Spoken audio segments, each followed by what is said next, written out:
Okay, so this is to help with part C. It says answer the question in part A without the finite correction factor. Explain the difference in these probabilities.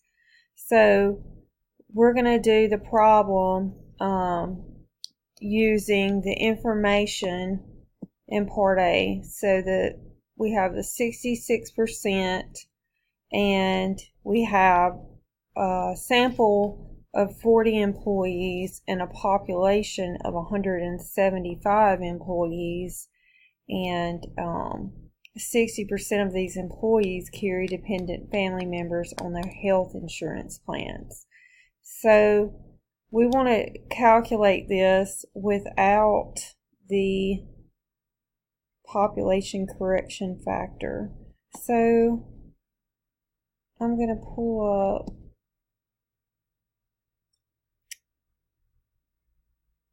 a whiteboard, just trying to find it, and show you how this is done. So it's actually a little bit easier than calculating what we calculated earlier in A and B, because you have less steps to do. Okay, so when you do your standard error of your proportion, you only calculate the first part. You don't calculate the second part, the n minus n over n minus 1. This is the population correction factor. We don't want to do that. So we only have this little bit of information here to calculate. So you do 0.60, which was my proportion, over 1 minus times 1 minus 0.60, which would be 0.40, over my sample of 40.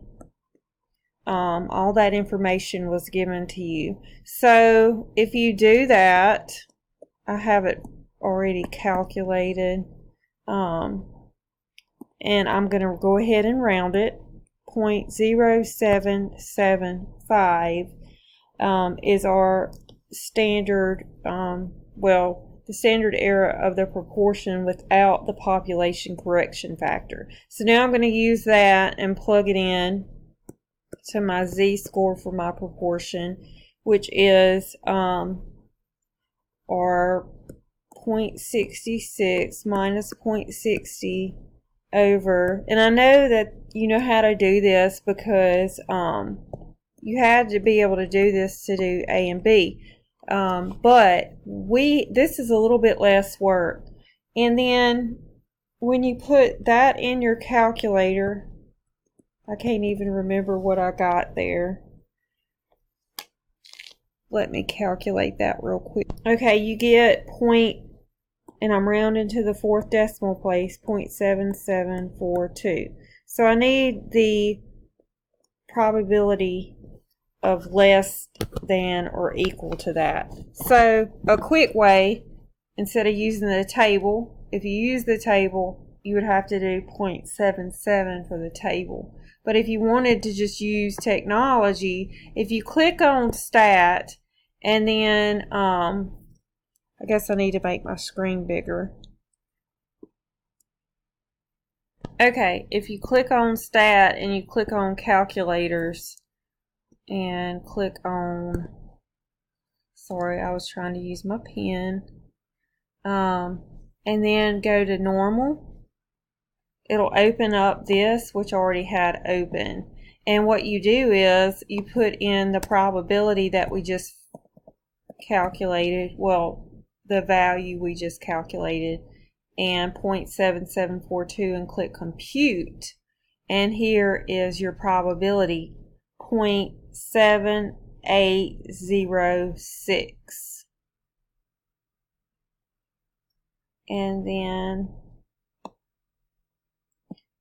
0.7806. So that's how you work this part C, using the formula of the standard error of the proportion without the population correction factor.